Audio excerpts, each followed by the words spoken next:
not to fall inside the fence because if it falls down there, I am not so sure how to get it back for you. Okay? Thank you so much po.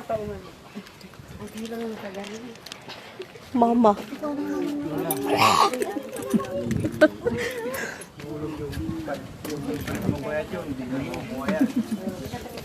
Oh my God!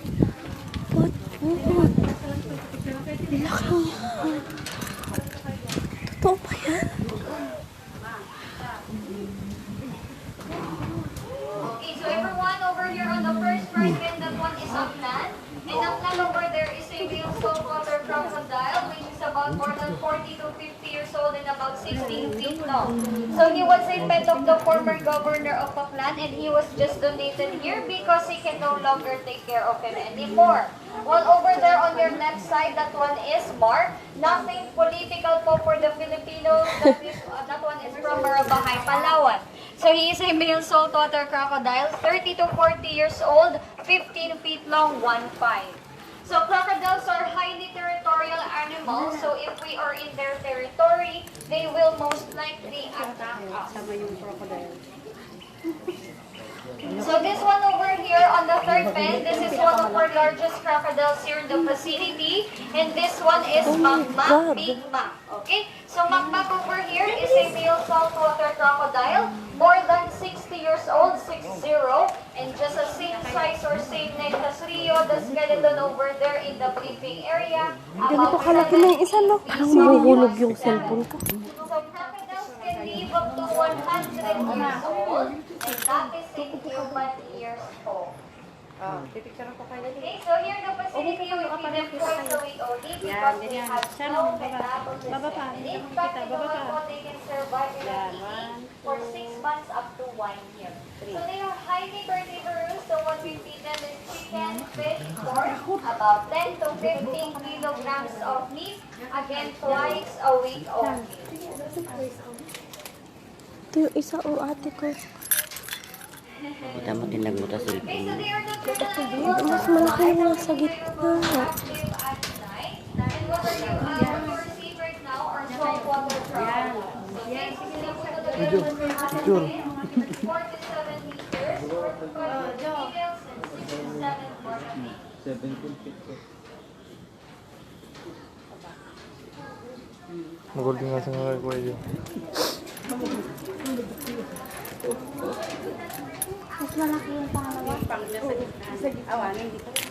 Ito pa upo.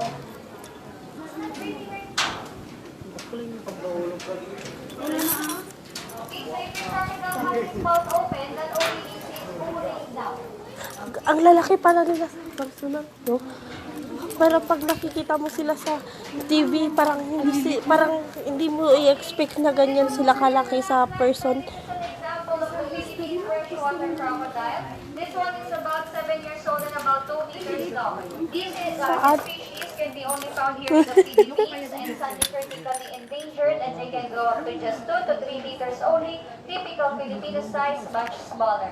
So this is the end of our guided tour. If you have any questions, you can ask me. Over there po on the right side is the reptile house where you can see some snakes and also the nature park, which is a Where's self-guided snakes? tour. On the left side is the exit and also where you can hold a live crocodile and take some pictures with it. Don't worry po, the mouth is safe, so it's safe. Thank you so much everyone and have a great day. Thank you.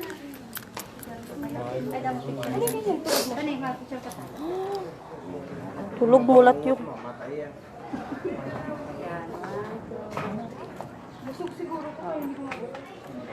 Nocturnal animals po kasi sila, so mas aktibo po sila sa gabi.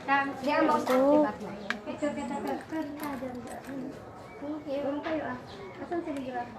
Saan tayo next?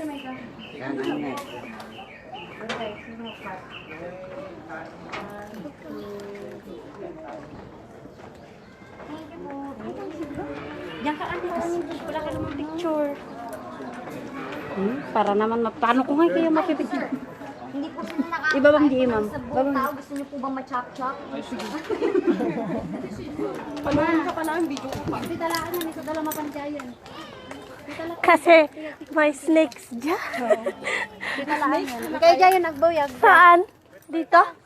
Ano lang, dalang dito. Kita niyo na. Sarap. Yun na. Yung taka doon, manood. Ayun, ang laki. Ito. Ito.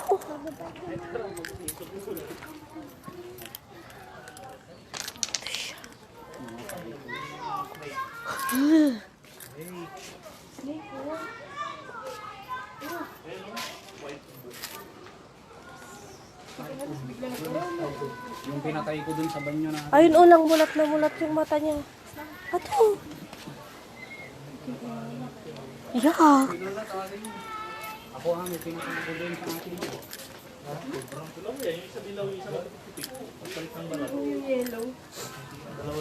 Ito, oh. Kinala, tapos bigla nagputin niya. Wah, Pero mas alay daw sila sa gabi. ano to, dalawa to or ganyan lang kulay niya? Ay, dalawa sila. Dalawa sila isa. Ay, oo, Dalawa. kasawa. Bawa dun.